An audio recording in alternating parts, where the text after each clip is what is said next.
Boa noite, gente. Eu queria falar um pouco sobre deploy de machine learning. Assim, a gente fala muito de como treinar, como é útil, como serve para muita coisa, mas e na hora de botar para funcionar mesmo, né? Bom, queria agradecer ao Luiz e o pessoal do Nubank por essa oportunidade de apresentar. E primeiro eu queria falar um pouco sobre a Neurônio. É uma empresa que eu estou abrindo junto com o pessoal da empresa que a gente trabalha, que é a InfoSimples, e ela vai ser focada em resolver problemas de machine learning para as empresas que não têm essa capacidade hoje. Ou seja, uma empresa de consultoria focada para machine learning. Então, vamos lá. Antes de falar de serverless, eu queria falar um pouco sobre como hoje é feito o deploy em nuvem. Hoje a gente tem aqui o logo das 3 principais nuvens, que é da Amazon, da Microsoft e do Google. E vamos lá. Primeiro tem a maneira mais clássica de fazer deploy, que é simplesmente subir uma VM, carregar seus modelos, seus pesos, suas bibliotecas, tudo que você precisar, e a partir disso você deixa rodando.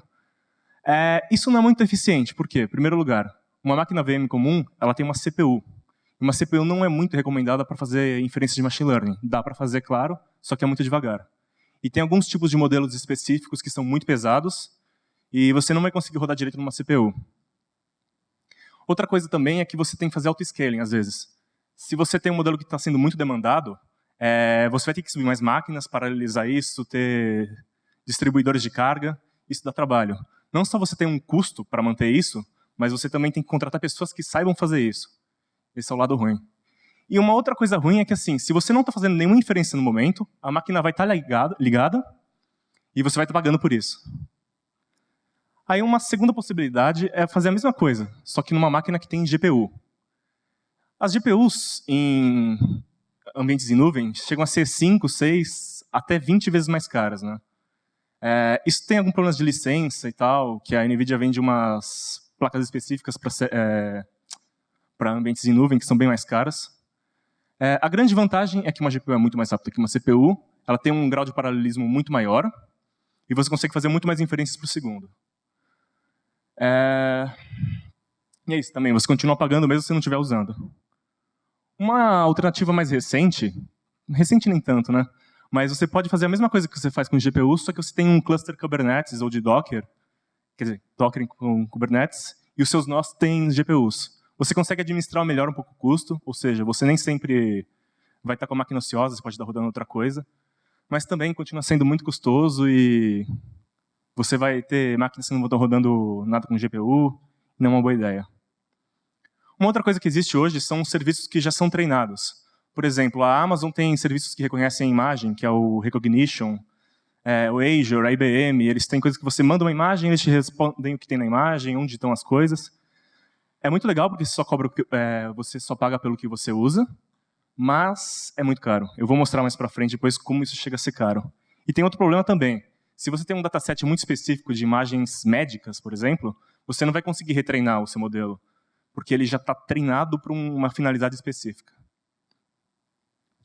Outras soluções que você pode fazer é usar hardware especializado, do tipo FPGA, a AWS tem. Mas é muito difícil mexer nisso, você precisa ter gente especializada. Uma outra coisa é um site legal que chama Vest.ai. Você aluga GPUs de pessoas que não estão usando suas GPUs. Ou seja, se você joga na sua casa, tem uma máquina parada lá e quer deixar ela ligada durante o dia, você pode botar para alugar e alguém vai lá e pega para você e aluga de você. É uma boa maneira de você não ter que gastar 24 horas do seu dia alugando uma infraestrutura da AWS, só que você não sabe que tem acesso a físico a essa máquina. Está no quarto de alguém nos Estados Unidos, sei lá. Não parece ser muito seguro. Outra coisa é você fazer sua própria infra, que eu não recomendaria fazer isso, que daria muito trabalho. Agora eu vou falar um pouco sobre serverless. O que é serverless sem servidor? Tipo, eu mando uma request, magicamente responde, tem GNOME atrás disso. Na verdade, nada disso. Na verdade, todos os sistemas serverless que tem hoje da AWS, que é o Lambda, o Google e a Azure tem o chama Functions, também, o mesmo nome. Basicamente, você manda request, quanta request você quiser, e eles vão escalando containers para você sem você saber. E você paga só pelo que você mandou, pelo que você pediu. Você não tem que cuidar da infra, você não tem que fazer escalamento automático, tudo é feito para você. Os 4 pontos principais no próprio site da Amazon são esses aqui. Você não precisa gerenciar nenhum servidor. Ou seja, você nunca vai acessar nenhum servidor, não precisa instalar nada. Você só manda um trecho do seu código que ele vai ser executado, mais nada. Outra coisa é pagar apenas o que você consumido, o que é muito bom. Porque se você, sei lá, se você processa em lotes, às vezes, você não precisa alugar uma máquina 24 horas por dia. Você simplesmente manda suas milhões de requisições de uma vez, de machine learning, processa e pronto. Escalabilidade flexível, ou seja, ele vai escalando para você e você não paga mais nada por isso. Você pode escalar verticalmente, horizontalmente, é automático. E altamente disponível. Essas infras são muito boas, tem os melhores engenheiros do mundo, eles sabem muito bem como fazer uma infra escalar bem e eficientemente. Aqui tem um exemplo do Google, do Cloud Platform, do Functions. Para você fazer deploy de uma função, você simplesmente coloca o nome dela, escolhe quanta memória você quer na máquina, como dá para ver aqui, você vai receber uma URL de volta de como acessar isso daí. Você pode digitar o seu código até mesmo na própria interface gráfica, fazer o upload de um zip com código, o que você quiser. Agora eu vou mostrar como isso pode ser aplicado especificamente para Deep Learning. Primeiro, você treina um modelo como você sempre tem na nossa vida. Você pega seu dataset, uma máquina com GPU, que pode ser local, pode ser numa infra também, treina e consegue um arquivo com os pesos. Esse é o passo número 1. Depois disso, você vai fazer uma função bem simples, que tudo que ela vai fazer é carregar esse modelo, e tem uma função main ali, que vai receber um request HTTP e processar tudo que você precisa. E a resposta vai ser recebida pelo HTTP. Para você botar isso na sua nuvem, você pode pegar todas essas bibliotecas que você precisar, de framework de ML, seu script com seu código, os seus pesos de redes, joga tudo dentro de um zip, arrasta e derruba no navegador, simples assim, você recebe uma URL de volta, aí você manda um request com base 64, ou se for um caso de uma imagem, ou os dados puros mesmo. Você dá um post lá e você recebe de volta o seu resultado do modelo. Nesse caso, transforma essa imagem num base64 e respondeu que é um pinguim com aquela saída ali do Softmax. Agora, a parte que ninguém gosta, fala de custos. Vou fazer primeiro um cenário. Vamos fazer deploy, por exemplo, de uma MobileNet, que é uma rede muito pequena, que tem 14 megas, 6 milhões de parâmetros, razoavelmente boa, e recebe imagens de 96 por 96 pixels. A gente vai usar um exemplo de detectar se uma célula está infectada por malária ou não, que tem um dataset público no Kaggle, se vocês quiserem ver depois, é interessante. Tem umas 25 mil imagens, 3 mil de cada uma, e eu botei isso para treinar um dia aí, chegou a 97% na accuracy em 30 épocas. Legal, só para comparar o custo. Primeiro eu vou falar um pouco sobre batch size. Você pode fazer inferências e treinamento paralelamente em tamanhos de batches diferentes. Quanto maior o tamanho do seu batch, mais rápido tende a ser as suas inferências. Essa linha azul são as GPUs. A GPU tem um poder de processamento paralelo muito maior do que o de uma CPU, que é a linha laranja, amarela, sei lá, aí de baixo. Isso daí é o número de imagens por segundo. Se você fizer um batch size suficientemente grande, como 512 ali, você vai ver que ele consegue uma GPU, que no caso é uma 1070, bem até que normal, chega a mais de 3.000 imagens por segundo, enquanto uma CPU não chega a 300. E se você trazer isso para mês, se você ficar o tempo todo mandando requisição e fazendo inferência, você vai chegar em 8 bilhões de imagens processadas por mês, se você tiver uma GPU. Mas e se você deixar processando o tempo todo? Um lado ruim de você ter que fazer em batch é que assim, nem sempre você pode fazer em batch.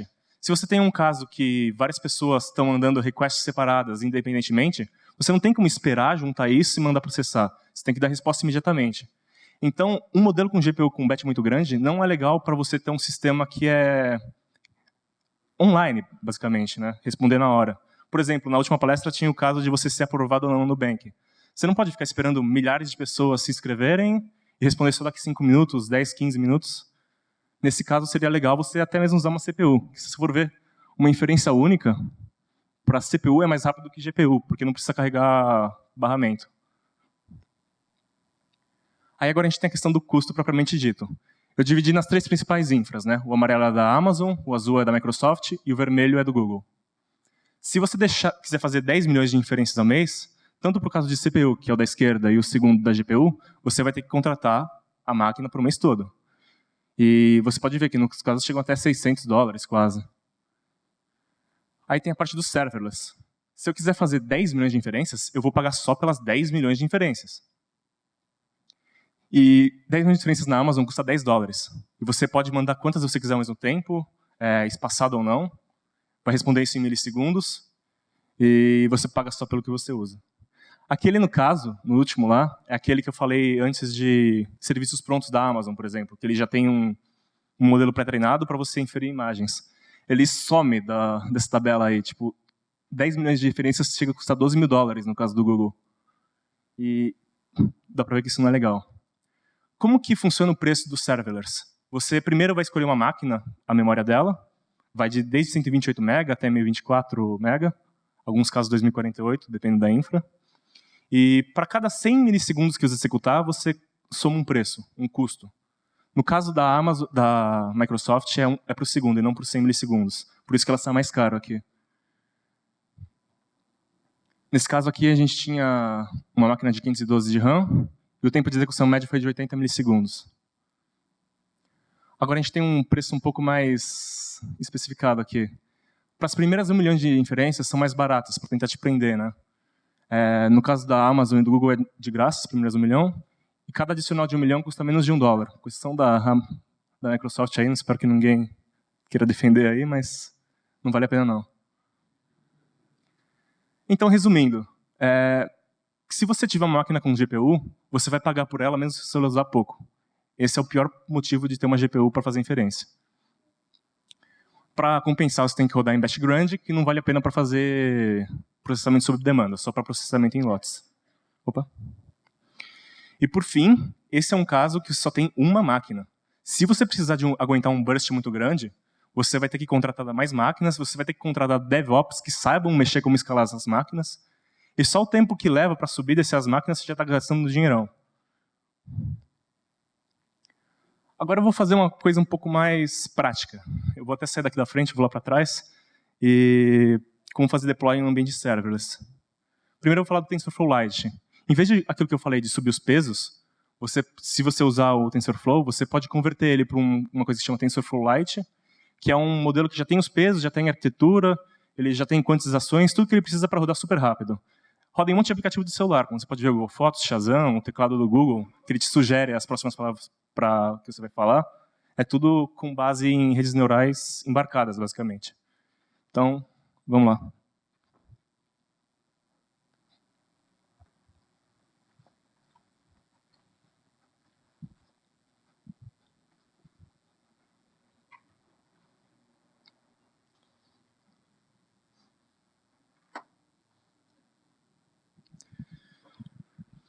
Primeiro, o que eu quero fazer é continuar com aquele caso da malária aqui.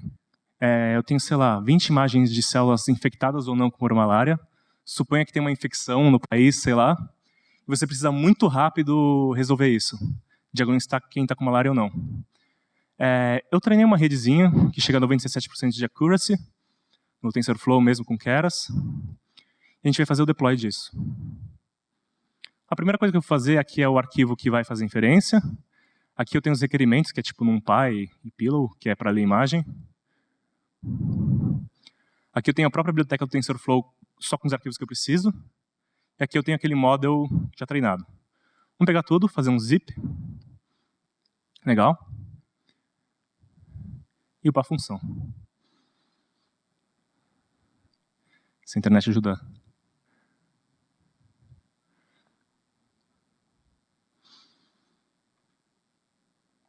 Vamos lá, vamos chamar de Nubank. Vamos colocar 512 MB de RAM, pode ser menos. É que geralmente essas máquinas, quanto mais memória se bota, mais tempo de processamento você tem. Vamos fazer o upload do zip. Tem várias linguagens, no caso vamos usar Python, claro.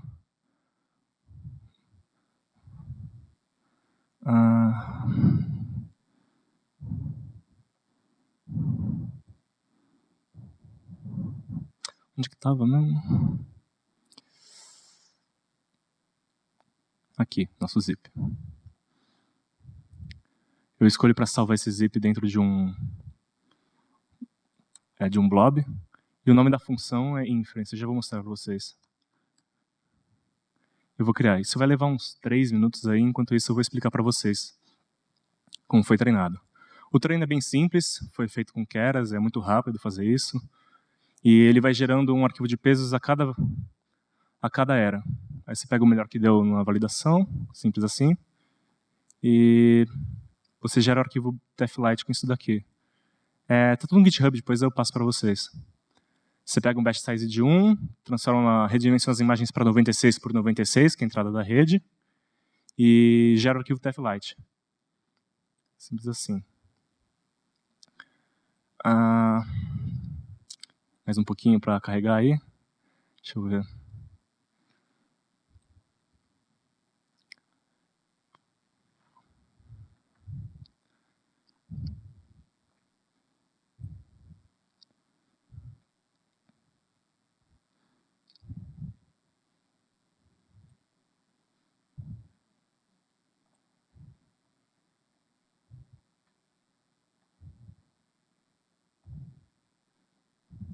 Quase lá, gente.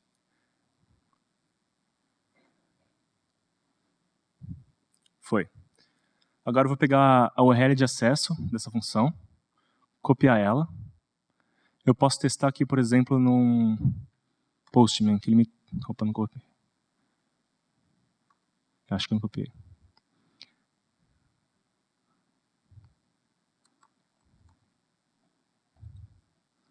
Para ver se a função está funcionando. Aqui eu tenho tipo uma imagem base64. A primeira vez que eu invoco uma função num serverless, ele vai primeiro subir um container. E as primeiras requisições são mais lentas, porque ele tem que subir esses containers. Mas esses containers não morrem tão rápido, você pode ficar subindo à vontade, e você paga mais por isso, mas vale a pena.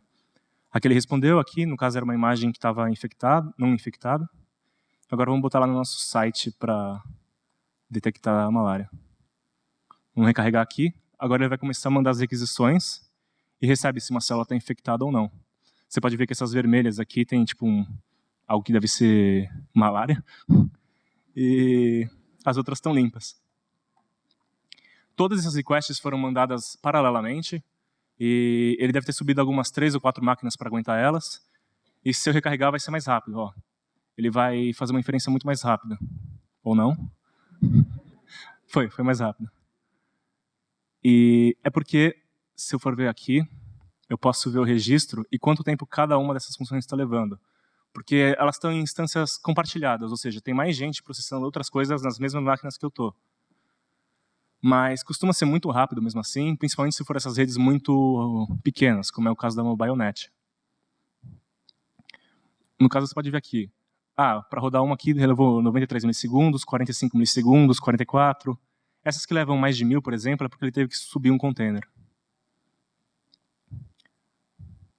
Mas o legal é que é tudo paralelo e eu não tive que configurar nada de autoscaling. Você não precisa ter um DevOps para fazer isso. Vamos lá, de volta à apresentação.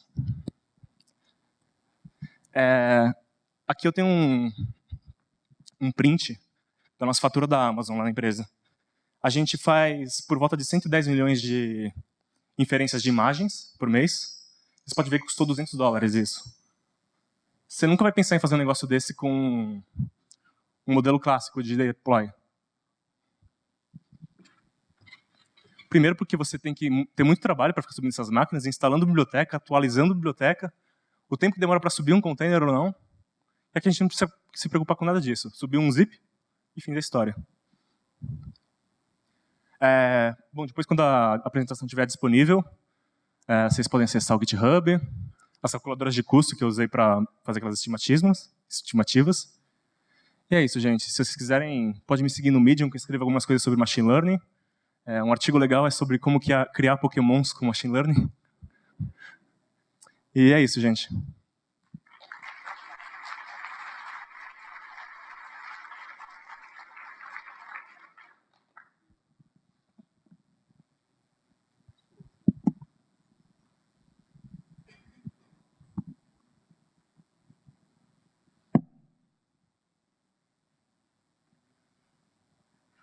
Bom, vamos para as perguntas. A primeira é, no cenário bancário, por exemplo, como funciona a política de segurança dos dados enviados para a cloud? Então, nesse caso, você pode ver que a URL era pública. Eu podia simplesmente mandar. Se vocês tentarem mandar, vocês vão conseguir. Mas você pode configurar os firewalls das suas nuvens para acessar só determinados IPs, ou só dentro da sua própria infra, esse tipo de coisa. Essas funções não estão explicitamente expostas, essas funções. Na questão dos dados, os seus dados, sim, eles vão subir para uma rede, para uma infra, os pesos da sua rede. Mas aí não tem como fugir disso. Se você quiser fugir disso, você pode fazer o deploy de um cluster de serverless, que tem uma coisa que chama Apache Whiskcat, sei lá, eu não lembro o nome direito. Mas não vale a pena, porque você tem que ficar comprando máquina para ter na sua infra privada. Nesse caso, acho que vale a pena ter as máquinas clássicas, e é isso. Legal. A segunda pergunta é quais tipos de empresas são clientes de vocês e onde modelos de Deep Learning usando TensorFlow ou PyTorch estão sendo utilizados por vocês além de imagens? A gente tem modelos de classificação de texto, além de classificação de imagens, estilos de imagens, previsão de chuva. Previsão de chuva não é classificação, é mais regressão, né? E as empresas são de várias partes, assim, são startups, são empresas que precisam consultar dados públicos, que até mesmo uma coisa de automação de consulta de dado público. Se eu quiser consultar um dado do meu CPF, é público isso. Só que é tanto trabalho para fazer isso, você tem que fazer manualmente. Então você tem que ter alguma inteligência, não basta só botar um bot para pegar esses dados. Você tem que ter uma inteligência por trás disso, você tem que garantir que você não está fazendo nada ilegal, e por conta disso é necessário inteligência artificial. Legal. A outra é possível fazer inferências mais complexas que classificação, como detecção de objetos ou segmentação de imagens? Sim, uma coisa interessante é que esse zip que eu mandei, ele tem um limite de 100 megabytes. Você fica pensando, então se eu mandar uma rede muito pesada, com mais de 300 mega, que não vai zipar, não tem como eu botar nesse negócio? Aí dá, você pode subir seus pesos num blob, tipo a AWS, o S3 Bucket lá, os blobs da Microsoft ou do Google, e toda vez que você for instanciar uma máquina, você baixa isso daí. Você vai ter um custo maior por isso, mas eu garanto que vai valer a pena, mais do que você ter o deploy disso em vários lugares diferentes. O que não dá são modelos que são muito pesados, que ocupam muitos gigas da sua RAM, e que você precisa de GPU, aí não tem como fugir mesmo. A outra pergunta é quanto ao treinamento de modelos de Deep Learning. Existe algum tipo de serviço para isso ou normalmente são feitas em GPUs próprias? A gente tem feito em GPUs próprias, mas a gente está começando a estudar isso, como fazer isso em nuvem. Uma coisa clássica é subir uma máquina com GPU e pronto.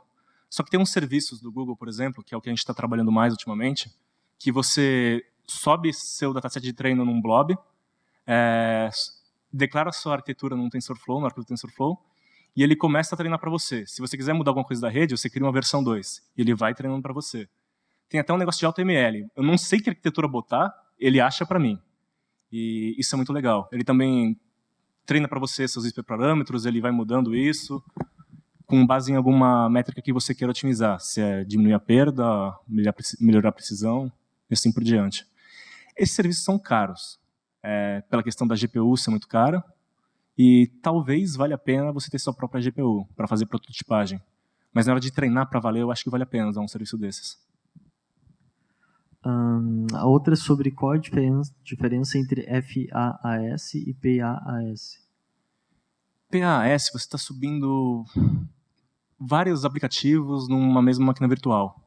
O FAS, que é Function as a Service, eu só subi um trecho de código. Eu subi uma função, um arquivo .py, que ele vai carregar os meus pesos, vai importar bibliotecas e vai fazer inferência. Só isso. Eu não tenho que me configurar a conversão do Python, não preciso me virar com os pacotes, não preciso instalar um Nginx para ficar recebendo a requisição com a HTTP, nada disso. A outra é, e se o cliente exigir explicabilidade do modelo?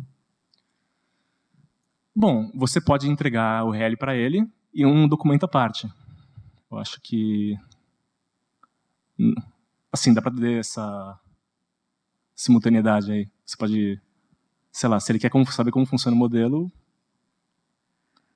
não tem um... você vai fazer o deploy de algum modelo, você vai precisar da documentação dele. Acho que eu não estou entendendo a pergunta. Mas já aconteceu, por exemplo, no caso do modelo de previsão de chuva, você devolve um valor e ele falou, não, por que deu esse valor? Que variável que entrou, que valor que ela entrou, por que deu isso hoje? Esse tipo de explicação, acho que é. Certo. Você não tem um rastro exatamente, né, do que você processou ou não. Você pode ter serviços em paralelo que toda vez que você manda, sei lá, eu vou querer prever chuva, eu mando em paralelo para um outro servidor esses mesmos dados, pego essa resposta e salvo para fazer depois uma análise desses dados.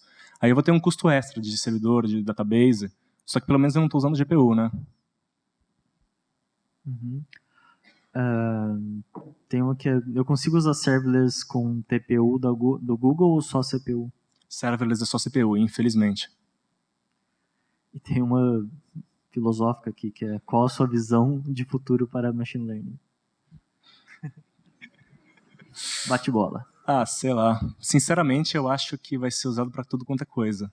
Uma coisa que eu espero que seja usado seja política. Porque aí você não tem problema de corrupção, eu espero. Assim por diante, né?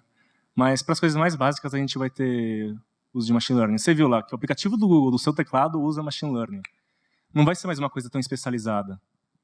É isso que eu vejo. Uma coisa que vai estar muito difundida, vai ter muita gente trabalhando com data science ou machine learning engineer. Vai deixar de ser de nicho e se difundir muito. Não é só uma buzzword, não. Bom, quero aproveitar esse tom de esperança de que a gente não vai mais ter corrupção com machine learning para finalizar o evento.